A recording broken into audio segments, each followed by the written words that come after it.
काय कारण आहे आजी? स्वानंदी माझ्या पेट्यासारखी माणसं ना अशी वरवर चिडणारी कटकटी आणि अशी तिरसट वाटतात ग. पण त्यांनी मनात काय दडून ठेवले हे मात्र कोणाला कळत नाही.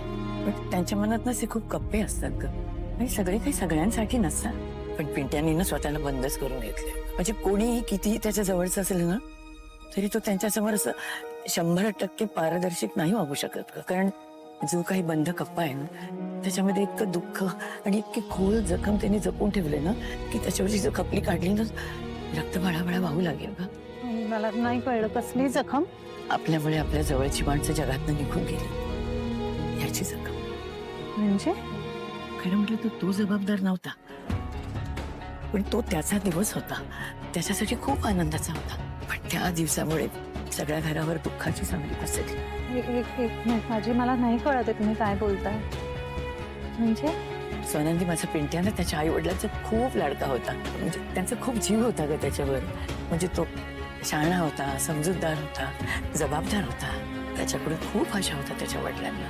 म्हणजे पिंट्याच्या आजोबांना जग सोडून जाताना मुलांवर सगळा कारभार सोपून गेले होते. आणि त्यांनी जो व्यवसाय सुरू केला होता ना तो माझी दोन्ही मुलं म्हणजे पिंट्याचे बाबा आणि त्याचे काका हे दोघंही अगदी समर्थपणे बघायला लागले होते. आजोबांनी जाताना ना पिंट्याला घराण्याचा वारस म्हणून आशीर्वादही दिला होता. माझा नातू होताच तेवढा सक्षम. पिंट्याला एक धाकटी बहीण सुद्धा होती स्वानंदी. मल्लिकाची मुलं लहान होती, म्हणजे अधिरा तर अगदीच लहान होती. पिंट्याचा वाढदिवस न म्हणजे घरामध्ये अगदी उत्सवाचं वातावरण असायचं ग. त्याच्या वाढदिवसाच्या दिवशी ना दुपारी पूजा, मग संस्थांना जेवण आणि मग सगळीकडे कपड्यांचं वाटप व्हायचं.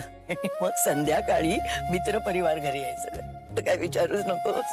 जादूचे प्रयोग व्हायचे, ते बैठे खेळ व्हायचे आणि मैदानी खेळ व्हायचे. सगळं खूप धमाल असायची घरामध्ये. अगं त्या दिवशी झाडं पण लावली जायची बरं का. आणि नाटकांचे प्रयोग विनामूल्य करायचे. मोठे मोठे कार्यक्रम ठेवले जायचे. पिंट्याची आई ना अन्नपूर्णा होती. म्हणजे त्या दिवशी आमच्याकडे किती माणसं जेवायला यायची ना, सगळं हिशोबच ठेवता येत नव्हता.